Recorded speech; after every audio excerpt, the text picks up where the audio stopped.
उद्धव ठाकरे यांच्या दौऱ्यावर शिवसेना नेत्यांकडून टीका केली जाते. मुलाला जमत नाही तर वडिलांनी तरी दौरे करावे अशी टीका मंत्री गुलाबराव पाटलांनी केली. तर उद्धव ठाकरे यांना दौऱ्यातून काय मिळणार आहे असा सवाल मंत्री संजय शिरसाट यांनी केलाय. दरम्यान मूळ प्रश्नाकडे बगल देणं हा उद्धव ठाकरे यांचा स्वभाव असल्याचं शिरसाट यांनी म्हटलंय.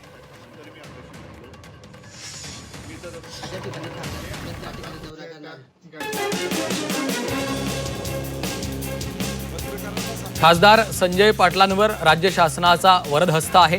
त्यांना कुठलंही अभय राहिलं नाही अशी प्रतिक्रिया काँग्रेसचे नेते सतेज पाटील यांनी दिली. संजय पाटलांनी पत्रकारांवर अरेरावीची भाषा केल्याने सतेज पाटील यांनी ही प्रतिक्रिया दिली.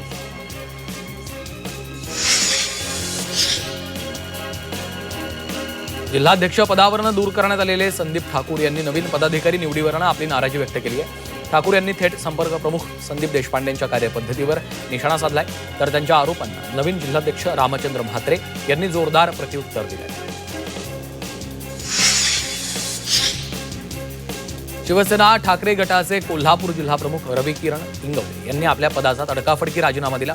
कोणतंही कारण न देता रवी किरण इंगवले यांनी हा राजीनामा दिलाय. त्यामुळे ठाकरे गटाला धक्का बसला. पत्रकारांवर अरेरावीची भाषा वापरणाऱ्या संजय दिना पाटलांचा राज ठाकरेंनी नाव न घेता समाचार घेतला. मुंबईत मनसेचा मेळावा झालेला आहे. यावेळी राज ठाकरे यांनी खासदार संजय दिना पाटलांवर निशाणा साधलेला आहे.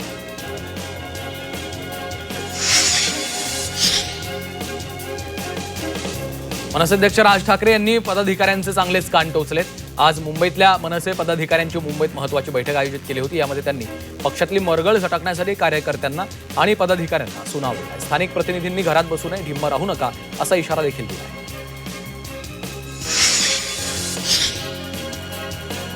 पंतप्रधान नरेंद्र मोदी आजपासून 2 दिवसांच्या सेशेल्स दौऱ्यावर जाणार आहेत. सेशेल्सच्या राष्ट्रीय दिनाच्या सुवर्ण महोत्सवी सोहळ्याला ते उपस्थित राहणार आहेत. या सोहळ्यासाठी प्रमुख अतिथी म्हणून मोदींना निमंत्रित करण्यात आले आहे.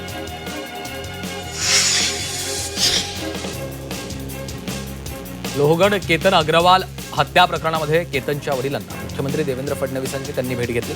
यावेळी फास्ट ट्रॅक कोर्टामध्ये खटला चालवून दोषींना कठोर शिक्षा व्हावी अशी मागणी फडणवीसांकडे केली.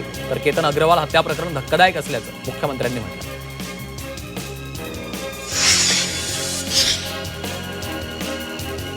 पिंपरी चिंचवडच्या पवना धरणामधून बंद पाईपलाईनद्वारे पाणीपुरवठा करण्याची योजना सुरू होण्याची शक्यता आहे. या संदर्भात मुख्यमंत्र्यांनी परवानगी दिल्याची माहिती आमदार महेश लांडगे यांनी दिली आहे.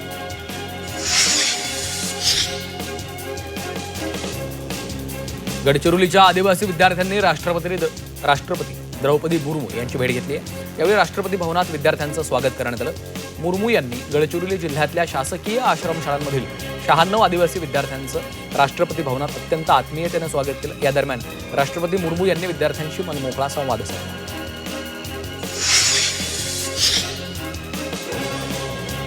खासगी रुग्णालयांनी रुग्णांकडून विविध आजारांवरील उपचारासाठी किती दर आकारावेत या संदर्भात राज्य शासनानं धोरण ठरवावं असे आदेश सर्वोच्च न्यायालयाने दिलेत. त्या अनुषंगाने राज्यातल्या खासगी रुग्णालयांमधील दरांबाबत धोरण ठरवण्यासाठी लवकरच मुख्यमंत्र्यांच्या सोबत बैठक घेतली जाईल अशी घोषणा आरोग्यमंत्री प्रकाश आंबेडकर यांनी केली.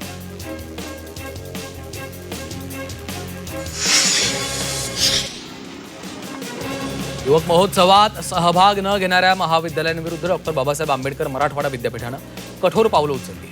शैक्षणिक वर्ष 2026-27ची संलग्नीकरण आणि प्रवेश प्रक्रिया राबवायची असेल तर महाविद्यालयांना थकीत दंड भरणं बंधनकारक केलं.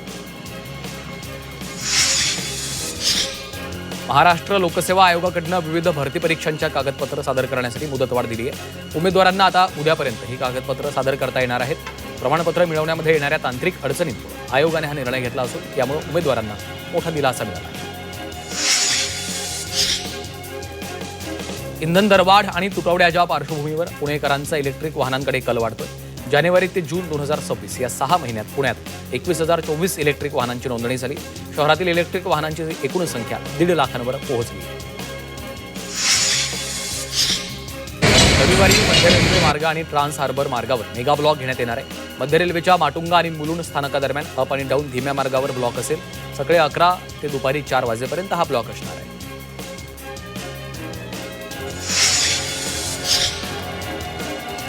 म्हाडा वसाहतींचा समूह पुनर्विकास बांधकाम आणि विकास संस्था प्रारूपानुसार निर्णय घेतलाय. या निर्णयानुसार 11 समूह पुनर्विकास प्रकल्प म्हाडाने हाती घेतले. या 11 प्रकल्पातील सर्वात मोठा समूह पुनर्विकास गोराई म्हाडा वसाहतीचा असणार आहे.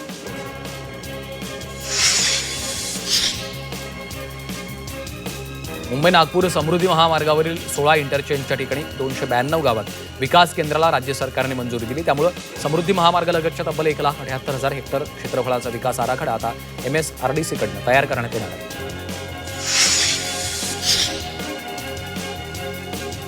ऐरोली ते काटाई नाका उन्नत मार्गाचे पहिले 2 टप्पे जुलैमध्ये सेवेत दाखल होणार आहेत. पहिल्या टप्प्याचं काम 92% अधिक पूर्ण झालं असून उर्वरित काम येत्या काही दिवसात पूर्ण करून दोन्ही टप्पे जुलै अखेरपर्यंत वाहतुकीसाठी खुले करण्याचं नियोजन MMRDAचं आहे. यामुळे महापे, शिळफाटा आणि कल्याण फाटा इथली वाहतूक कोंडी फुटणार आहे. आयात होणाऱ्या LPGच्या खेपा अपेक्षेनुसार उपलब्ध होणार असल्याने व्यावसायिक क्षेत्रावरील सर्व निर्बंध हटवण्यात आले. बल्क LPG पुरवठा देखील पूर्वीच्या वापराच्या 50% पातळीपर्यंत पुन्हा सुरू करण्याचा निर्णय घेण्यात आला आहे. त्यामुळे उद्योग आणि व्यावसायिक ग्राहकांना मोठा दिलासा मिळणार आहे. छत्रपती संभाजीनगर शहरात सुरू असलेल्या स्वच्छतेच्या कामांबाबत दिल्लीच्या स्वच्छ भारत मिशनच्या पाहणी पथकानं समाधान व्यक्त केलं. देशातील पहिल्या 10 स्वच्छ शहरांमध्ये येण्याचे बहुतांश निकष महापालिकेने पूर्ण केलेत. नागरिकांची जागृती करावी लागणार आहे अशी माहिती महापालिकेने दिली आहे. सांगलीच्या महापौरांनी महापालिका क्षेत्रातील शाळांची पाहणी केली. यावेळी महापौर धीरज सूर्यवंशी यांनी मिरजमधल्या शाळेला अचानक भेट दिली. महापौरांनी विद्यार्थ्यांना शाळेत देण्यात येणाऱ्या शिक्षणाचा आढावा थेट विद्यार्थ्यांकडूनच घेतलाय. तर महापौरांनी शाळेमधील विद्यार्थ्यांशी आणि शिक्षकांशी संवाद साधलाय.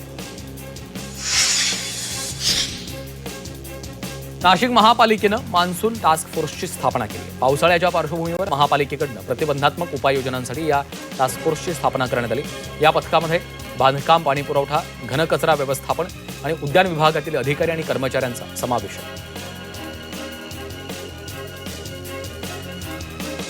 राजर्षी छत्रपती शाहू महाराज यांच्या 152व्या जयंतीनिमित्त मराठा सेवा संघ आणि शाहू सेना यांच्या वतीनं उत्साहात साजरी करण्यात आली आहे. यावेळी बेनझीर किल्ल्यावर भगवा ध्वज फडकवून शाहू महाराजांना अभिवादन करण्यात आलं. अहिल्यानगरात मोहरम निमित्त मिरवणुकीचं आयोजन केलं होतं. यामध्ये पारंपरिक पद्धतीनं मिरवणूक काढून मोठ्या संख्येने मुस्लिम बांधव देखील सहभागी झाले होते. मोहरम मिरवणुकीच्या पार्श्वभूमीवर पोलिसांकडून मोठा बंदोबस्त तैनात करण्यात आला. कोल्हापूर जिल्ह्यातील राधानगरी इथं देखील राजर्षी छत्रपती शाहू महाराज जन्मोत्सव समितीच्या वतीने शाहू जयंती साजरी करण्यात आली. राधानगरी धरणाच्या पाण्याची पूजा करून तसंच शाहू महाराजांच्या पुतळ्याला अभिषेक घालून अभिवादन केलं.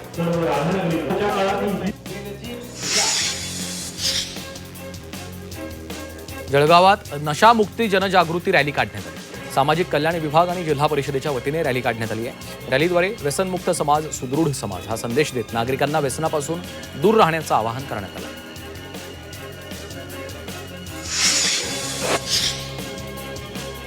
उन्नत नाशिक अभियान आणि कुंभमेळ्याच्या पार्श्वभूमीवर हरित कुंभ हरित मॉन्सून हा उपक्रम राबवण्यात येणार आहे. 28 जून ते 25 ऑक्टोबर या कालावधीमध्ये हरित कुंभ हरित मॉन्सून हा उपक्रम राबवण्यात येणार आहे. या उपक्रमाच्या माध्यमातून 1 लाख वृक्ष लागवडीचा निर्धार करण्यात आला आहे.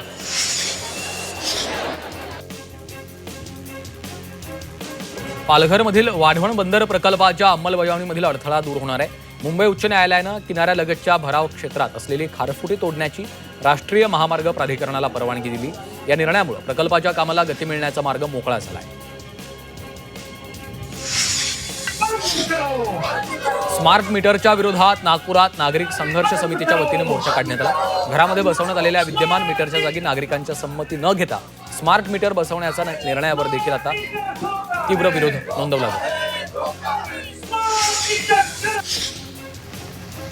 रायगड जिल्ह्यात गेल्या 3 ते 4 दिवसांपासून सुरू असलेल्या दमदार पावसामुळे जिल्ह्यातील 28 धरणांमधल्या पाणीसाठ्यात वाढ झाली असून एकूण साठा 18.82% पोहोचलाय. मागील आठवड्यात हा साठा सुमारे 13% होता.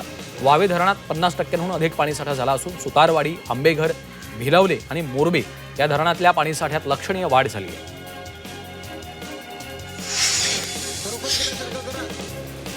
वाशिम कृषी उत्पन्न बाजार समितीमध्ये काळ्या हळदीच्या दरात पुन्हा तेजी आली. लिलावात काळ्या हळदीला प्रति क्विंटल 22,000चा भाव मिळालाय. हळदीला चांगला दर मिळाल्यामुळे शेतकऱ्यांमध्ये समाधानाचं वातावरण आहे.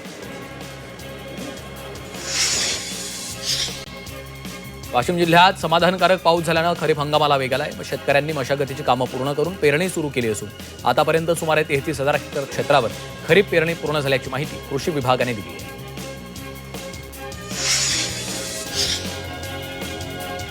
भेसळयुक्त दुधावर अन्न औषध प्रशासनानं कारवाई सुरू केल्यामुळे शुद्ध दूध विकणाऱ्यांना चांगले दिवस आले. दुधाच्या दरात तब्बल प्रति लिटर 8 ते 10 रुपयांची वाढ झाली आहे. दुधासोबतच पनीर, दही, खवा, तूप, लोणी या पदार्थाचे दर वाढलेत. दुधाची मागणी कायम असून पुरवठा कमी झाल्याने ही दरवाढ झाली.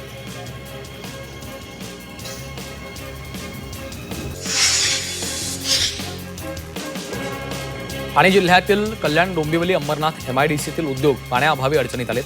जलशुद्धीकरण केंद्रातून होणारा पाणीपुरवठा 3 दिवस बंद राहणार आहे. त्यामुळे शनिवार, रविवार असे 2 दिवस उत्पादन बंद ठेवण्याची वेळ डोंबिवलीतल्या कारखानदारांवर आली आहे.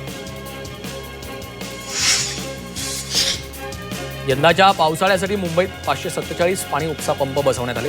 15 मे पासूनच हे पंप कार्यान्वित करण्यात आले आहेत. मात्र तरीही 24 जूनला पडलेल्या पावसात मुंबईत अनेक ठिकाणी पाणी तुंबल्याचं आढळलंय.